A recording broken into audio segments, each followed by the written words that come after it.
복된 성탄을 맞이하여 하나님의 은혜와 축복이 사랑하는 여러분들의 가정과 가족 그리고 경영하시고 바라시는 모든 일들 위해 충만하시기를 축원합니다.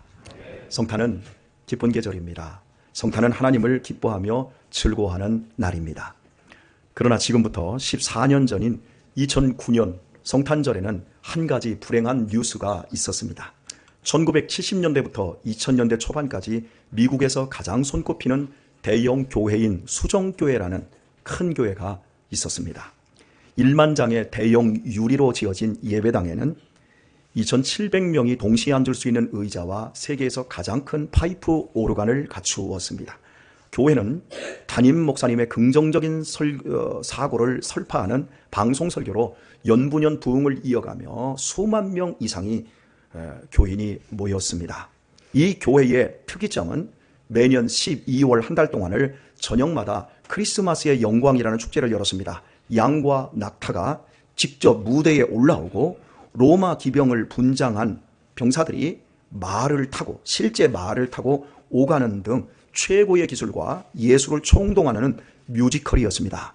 이 거대한 축제의 총감독은 57세의 자니 칼로 29년 동안 많은 성탄 음악과 찬송을 작곡하였고 편곡하여 큰 영향력을 끼쳤습니다.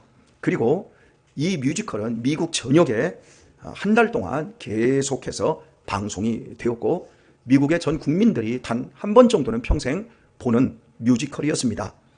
이런 자니 칼, 이런 총감독이 그가 2009년 그 축제를 2시간 앞두고 교회 화장실에서 권총자살로 생을 마감해버렸습니다.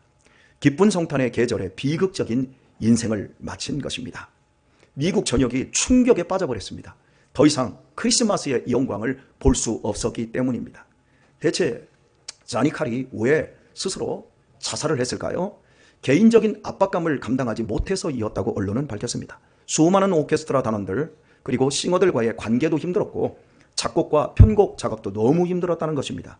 그렇잖아도 내부적으로 많은 문제가 있었던 수정교회는 바로 이 시점부터 내리막길을 걸으며 교인들이 빠져나가기 시작하였고 그 다음에 42여 년을 담임했던 목사님이 은퇴하면서 아들에게 교회를 세습하고 그 아들이 교회를 감당을 못하자 또 그 목사인 다른 딸에게 교회가 세습되면서 교회는 내분과 혼란에 휩싸이고 연일 방송에 지탄을 받게 되면서 교인 수가 급감해 버렸습니다. 그리고 10월 18일 교회는 파산하게 되었고 2011년 12월 18일 성탄절을 앞두고 예배당은 타 종교에 매각되고 말았습니다. 만 명 이상의 교회로 세워지기까지 50여 년이 걸렸지만 무너지는 데는 2년도 걸리지 않았습니다. 갑작스런 교회의 몰락 원인에 대해 전문가들은 복음의 본질에서 떠나 긍정적인 사고를 전하는 데만 목사님이 주력하였고 외형적 성장 추구와 교회 세습이라는 삼박자 때문이었다고 진단하였습니다. 겉모습만 거대한 종교의 옷으로 치장하였을 뿐 사람들의 중심이 전혀 바뀌지 않는 것이 문제의 핵심이었다고 할 수 있겠습니다. 녹은 겉에서 오는 것이 아니라 쇠 속에서 나옵니다. 자기 몸에서 나온 녹이 결국 자신의 쇠 전체를 잠식시켜 버립니다. 죄도 그렇습니다. 인간은 무서운 죄성을 지녔습니다. 제 아무리 교양이 있고 인격이 출중해도 그 내면 속에 무서운 죄성을 가지고 있습니다. 그래서 제 아무리 화려한 종교성으로 치장해도 끝내 그 죄성이 속에서 올라와 그 사람의 인생과 그 사람의 가정과 그 사람의 주변을 모두 잠식해버립니다. 내면을 참된 사랑과 평안과 인내와 온유와 겸손으로 채우지 못하고 겉으로 사랑과 평안이 있고 인내와 온유하고 겸손한 척하는 것으로 인생은 자기 인생을 지킬 수가 없고 자기 가정을 보호할 수가 없습니다. 결국 끝내는 미움과 지응 후의 죄성은 파탄을 가져오게 합니다. 오직 예수 그리스도의 복음으로 자기를 부인하고 십자가에 자기를 못 박고 주님을 진정한 구조로 믿고 순종할 때만 죄를 이길 수 있습니다. 지난주 수요일부터 금요일까지 국토횡단을 하면서 강원도 문막에서 봉평 입구까지 200리를 걸었습니다. 이 과정에서 시골 교회는 제외하고 문막에서 큰 예배당을 가진 교회 2곳과 원조에서 6개 교회, 횡성에서 2개의 교회, 둔내에서 1개 교회, 총 11개 교회를 지나갔습니다. 지역을 압도하는 건물을 가진 교회들만 추려낸 것입니다. 그 교회들 가운데 교회 첨탑 혹은 교회 지붕에 성탄 추리를 장식하여 성탄의 계절을 알리는 교회는 단 한 교회도 없었습니다. 분명 코로나 전까지 아니면 10여 년 전까지만 해도 전등으로 화려하게 성탄을 밝혔을 것입니다. 저희 동네에도 100년이 된 교회가 있습니다. 그 교회가 4년 전에 5년 전에 이사할 때만 해도 전등을 밝혔습니다. 그런데 지금 전등 밝히지 않았어요. 우리 지역에 있는 큰 교회들도 거의 전등 밝힌 교회가 없어요. 저기 송탄 제1교회 하나 있을까요? 왜 이렇게 된 것일까요? 우리 송탄 장로교회처럼 처음부터 외형적인 치장을 그 교회들도 안 한 것일까요? 아니면 이제라도 우리 교회처럼 복음의 본질을 추구하며 내적인 변화에 맞추고자 일부러 안 하고 있는 것일까요? 아닙니다. 여력이 없는 것입니다. 기존의 사람들은 늙었고 젊은 사람들이 유입되지 않아 일할 사람이 없는 것입니다. 이 현실을 생각하는 제 마음은 매우 서글펐습니다. 추위와 체력 저하보다도 저를 더욱 지치게 만들었습니다. 이 같은 상황을 주지하면서 저는 이번 성탄절에 성탄의 의미를 더욱 확고히 해야겠다는 생각을 해보았습니다. 성탄의 의미를 확고히 하는 것을 다른 말은 복음의 의미를 확고히 하는 것이라 할 수 있습니다. 사랑하는 우리 교우 여러분, 우리가 받은 복음이 무엇입니까?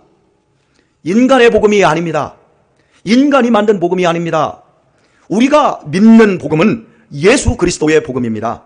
화려함과 웅장함으로 부끄러운 소옥을, 죄의 소옥을 치장하는 인간적인 복음이 아니라 겸손과 낮아짐과 온유함으로 내 속을 하나님 앞에 맡겨드리는 예수 그리스도의 복음입니다. 그래서 오늘 말씀에 정의된 대로 하나님의 아들 예수 그리스도의 복음입니다. 여러분의 신앙은 인간적인 종교성에 의해서 복음이 시작되었습니까? 아니면 오늘 말씀 그대로 하나님의 아들 예수 그리스도의 복음으로 신앙을 시작하셨습니까? 거기에 따라 우리의 인생의 향방은 완전히 달라집니다. 하나님의 아들이 왜 이 땅에 오셨습니까? 우리를 자기 죄에서 구원하시고자 오셨습니다. 당신의 생명을 십자가에 던져서 우리에게 영생 주시러 오셨습니다. 우리에게 보이지 않는 영원한 천국을 주시고자 오셨습니다. 세상 떠날 때 죽음의 공포와 두려움을 넘어 영원한 천국을 우리에게 주시고자 하나님의 아들이 이 땅에 오셨습니다.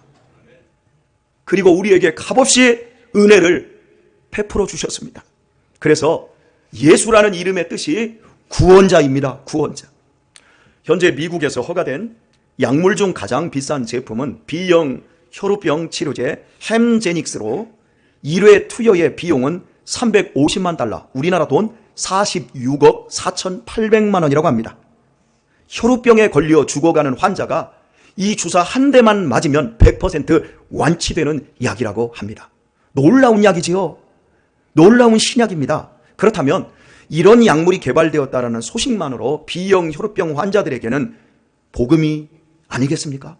복음이잖아요. 굿뉴스잖아요. 그러나 여기에는 조건이 하나가 붙었습니다. 46억 4,800만 원이 돈이 있어야 합니다.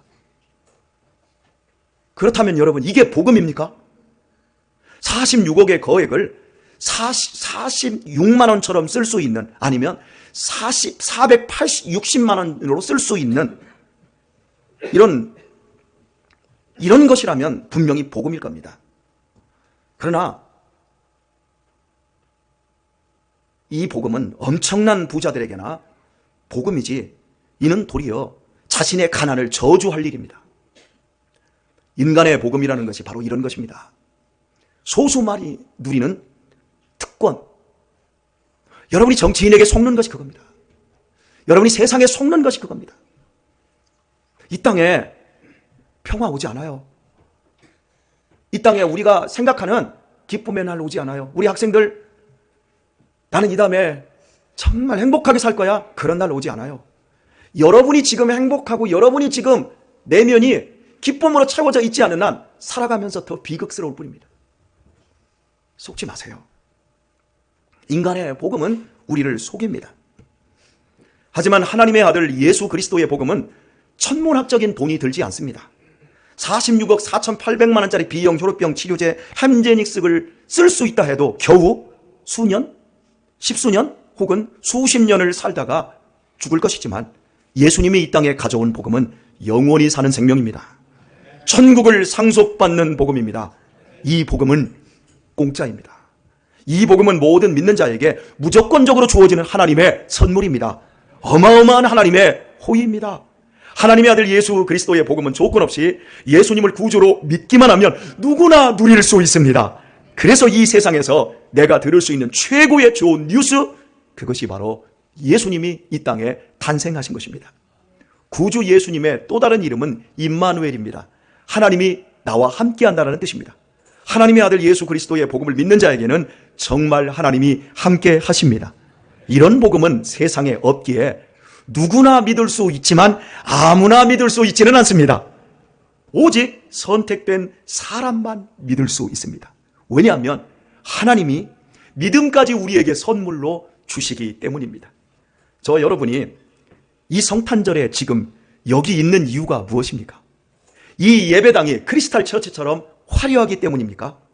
아시다시피 이 교회 건물과 이 가구들을 한번 보십시오. 이게 창고지 교회입니까? 창문도 없는데 저기 뒤에 문만 잠가버리면 이거 감옥이지. 여러분 여기 왜 오셨습니까? 여기 있는 이 목사는 이 좁아터진 송탄 지역에서조차 인지도가 전혀 없는 무명 목사입니다. 그런데도 여러분이 지금 여기에 있는 이유는 여러분이 예수님을 구주로 믿는 사람들이기 때문입니다. 여러분은 하나님의 아들 예수 그리스도의 복음을 믿는 사람들임에 틀림없습니다. 하나님으로부터 선물을 받은, 구원의 선물을 받은 분들입니다. 1950년 6월 25일, 그러니까 6.25를 앞두고 북한 정권은 기독교 지도자들을 전국적으로 모두 검거, 처단하기로 계획을 했습니다. 이 일로 평양 산정연교회의 담임 목사였던 한상동 목사님, 주기철 목사님 후임이었습니다.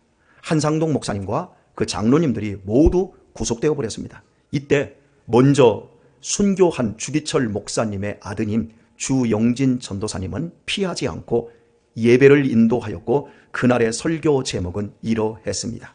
죽을 준비를 갖추라. 천국은 우리의 나라다. 그리고 예배 중에 잡혀가 총살당했습니다. 순교신앙은 보이지 않는 천국에 대한 신앙이었습니다.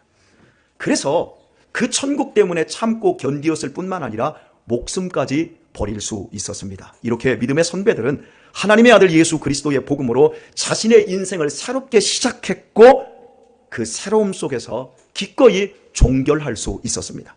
이런 초창기 우리 선배들의 신앙과 비교할 때 현재 우리 시대의 신앙은 어떻다고 여러분은 생각하십니까? 평안하고 배부르고 아무런 갈등이나 어려움 없이 등 따쉽게 되는 것을 천국으로 알고 있지 않습니까? 그래서 걸핏하면 시험 들고 작은 말 한마디에 상처도 잘 받지 않습니까? 그래서 요즘의 목사님들은 성도님들 눈치 보며 상처받을까 봐 얼레고 달래고 웃기는 설교가 난무합니다. 교회 건물도 너무나 멋져지고 사람도 많은데 신앙은 그 내면 세계는 형편없어졌습니다. 천국 때문에 참는 모습들이 잘 보이지 않습니다. 혹시 천국이 있으면 좋고 없어도 괜찮은 사람들이 교회에 모여있는 듯합니다. 모두 예수님의 그리스도 예수님의 복음이 희미해져 버렸기 때문이 아닐까요? 10년 전 2013년 2월 셋째 주일에 제가 이 자리에서 설교했던 부분을 그대로 인용을 하겠습니다. 지금부터는 2013년 2월 셋째 주일에 설교했던 것입니다. 몇 년 전 우리 교단에 장로 수련회가 열렸을 때 그곳에서 존경하는 목회자를 조사를 했습니다. 1위가 서울의 대형교회 K 목사님으로 나왔습니다. 항상 부담 없이 긍정적인 설교만 하시는 분으로 유명한 분이십니다. 전 그 결과를 보고 당황스러웠습니다. 장로님들이 존경해야 하는 목사님은 K 목사님이 아니라 당신 교회의 담임 목사님이어야 하지 않을까요?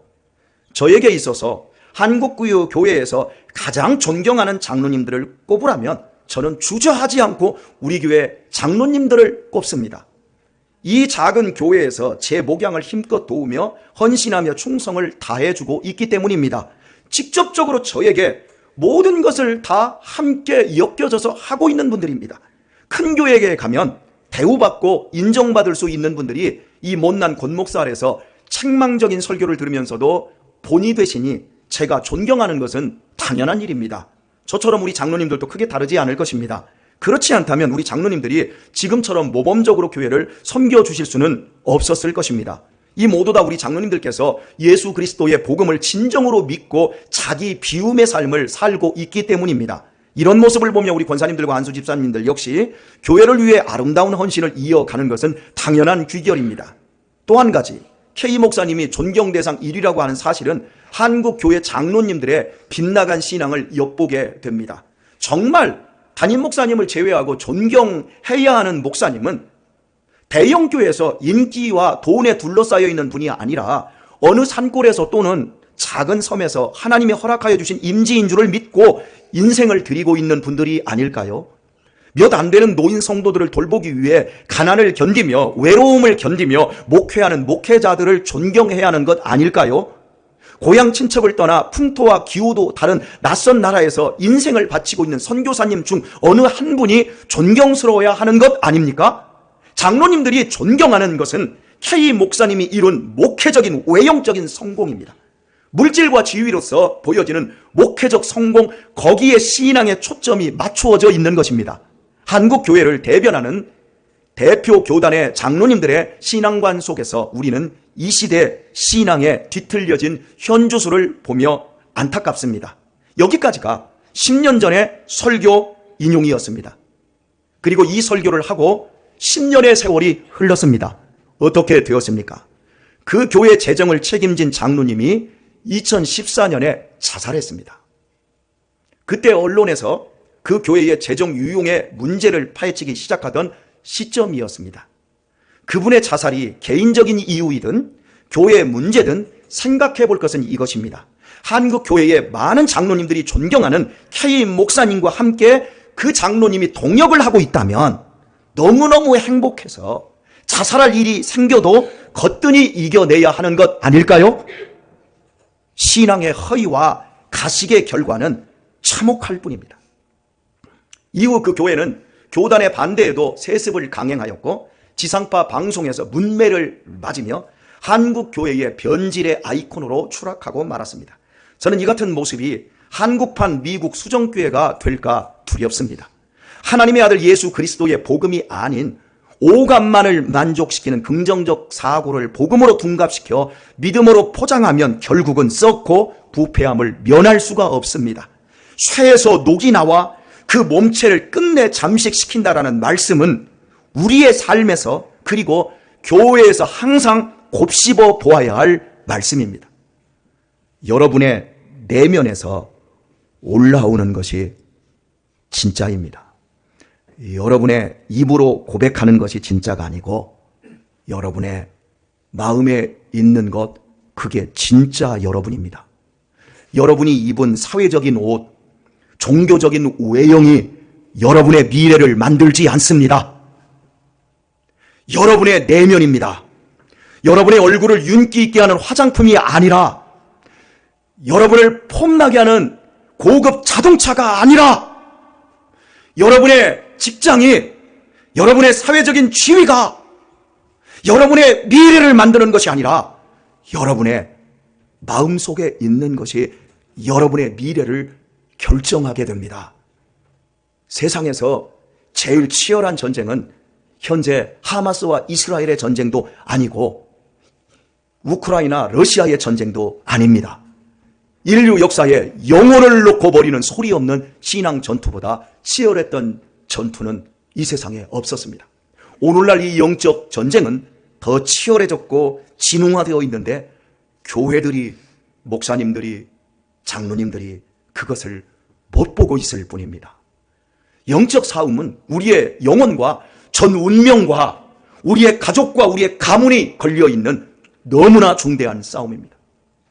신앙의 비극은 교회를 교양 수련장으로 착각하는 데 있습니다. 착하고 마음만 편하면 좋은 복음으로 아는 겁니다. 무서운 속임수입니다. 참된 복음은 이 세상과 내 존재를 만들어내신 유일하신 하나님을 진짜로 만나게 해주는 겁니다. 그리고 그 하나님께서 보내주신 아들을 통하여서만 내가 죄에서 구원을 받을 수 있고 그 주님과 하루하루 소중한 삶을 살면서 죽어 세상 떠날 때 천국 가는 것이 허락되어 있는 존재라는 것을 알며 그 은혜 베푸심에 두려움과 감격으로 엎드리는 것입니다. 그러므로 참된 복음은 우리의 영혼과 운명을 놓고 썩어지느냐 소금이 되느냐, 허무해지느냐 빛이 되느냐를 요구하며 지옥과 천국의 갈림길에 선 인간의 다급함을 가감없이 알려줍니다. 그래서 딱 한 번뿐인 인생, 딱 하나뿐인 영혼을 소중하게 가꾸도록 격려하고 책망하게 됩니다. 그러므로 우리가 배우고 우리가 전해야 하는 복음은 하나님의 아들 예수 그리스도의 복음인 것입니다. 한신대학교의 명예교수인 정택이 목사님의 이야기로 오늘의 말씀을 맺겠습니다. 젊은 날 정택이 목사님이 미국에서 공부를 마치고 귀국했는데 불러주는 곳이 없는 거예요. 답답한 마음에 소록도로 들어갔습니다. 도착한 날이 수요일 밤이었기에 예배를 드리는데 설교가 끝나고 인도하는 목사님께서 통성기도를 시켰습니다. 그런데 한 형제가 투박한 충청도 사투리로 큰 소리로 크고 놀라운 하나님의 은혜를 어찌다 갚는데요? 하나님의 은혜가 이렇게 놀라운데 어찌다 갚는데요? 울면서 통곡하며 기도하더라는 겁니다. 이분은 도대체 얼마나 큰 은혜를 받았길래 이렇게 기도하나 궁금하여 고개를 돌려 쳐다보니 깜짝 놀랐습니다. 한쪽 눈은 골아서 달아나고 없습니다. 귀와 코는 문드러져서 형체를 알아볼 수가 없습니다. 입은 삐뚤어져 있었습니다. 손가락은 다 없어졌고 뭉뚱하게 생긴 두 팔뚝만 보였습니다. 괴물이었습니다. 그 팔뚝으로 예배당 바닥과 자기 가슴을 동시에 치면서 하나님의 은혜가 이렇게 크고 놀라운데 어찌다 갚는데요 하며 기도하더라는 겁니다. 순간 고압선에 감전된 것처럼 정 목사님의 가슴을 치고 뭔가가 지나갔고 동시에 눈물이 왈칵 쏟아졌습니다. 그리고 울음과 통곡이 터졌습니다. 주체할 수 없는 눈물이 쏟아져 내려서 바닥에 머리를 쳐박고 헉헉 흐느껴 울기 시작했습니다. 하나님, 이 형제가 이렇게 큰 은혜를 체험하고 있다면 나는 무엇입니까? 유학까지 갔다 왔지만 감사도 없고 열정도 없이 목회하겠다고 돌아온 나는 대체 뭡니까? 나는 사지 멀쩡하고 박사 학위까지 받은 나는 하나님의 은혜를 어찌 갚아야 한단 말입니까? 이렇게 한참을 기도하는데 큰 몽둥이 같은 것이 옆구리를 푹 찌르더랍니다. 눈을 떠봤더니 바로 그 문둥병 형제가 예배 끝나시오 하더랍니다. 주위를 둘러보니 그 형제와 단둘이 남았더랍니다. 그래서 그 형제의 없는 손을 탁 잡았는데 손이 없는 거죠. 뭉뚱한 방망이만 있잖아요. 여기. 그 손도 아니고 팔뚝을 딱 잡고 하나님께서 도대체 당신에게 어떤 은혜를 주었길래 그 은혜를 갚을 수가 없어서 울며 통곡하는 거냐고 묻자 이분이 대답하기를 내가 병들었더니 제일 먼저 나를 버리고 도망간 사람은 내 아내였습니다. 형님이 날 버렸고 동생도 날 버렸고 떠나갔습니다. 아내가 도망갈 때 자식도 나를 버렸습니다. 마지막에 나를 보고 눈물만 짓던 어머니도 아버지도 나를 버렸습니다. 죽을 곳을 찾아 이 골짝 저 골짝 찾아 헤매는데 하나님이 나를 만나 주셨습니다.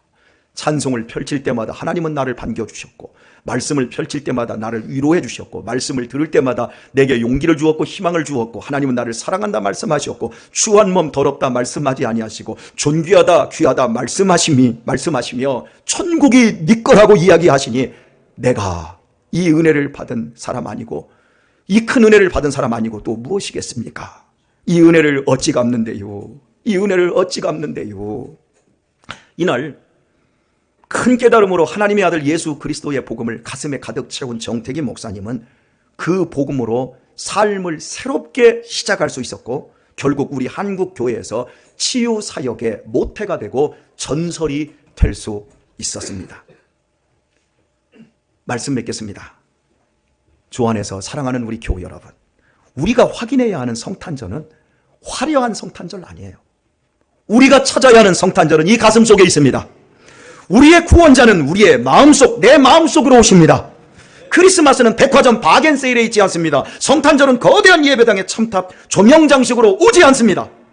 영원한 생명으로 천국을 주시기 위해 오신 주님은 죄로 가득 차 있는 내 마음속으로 들어오십니다.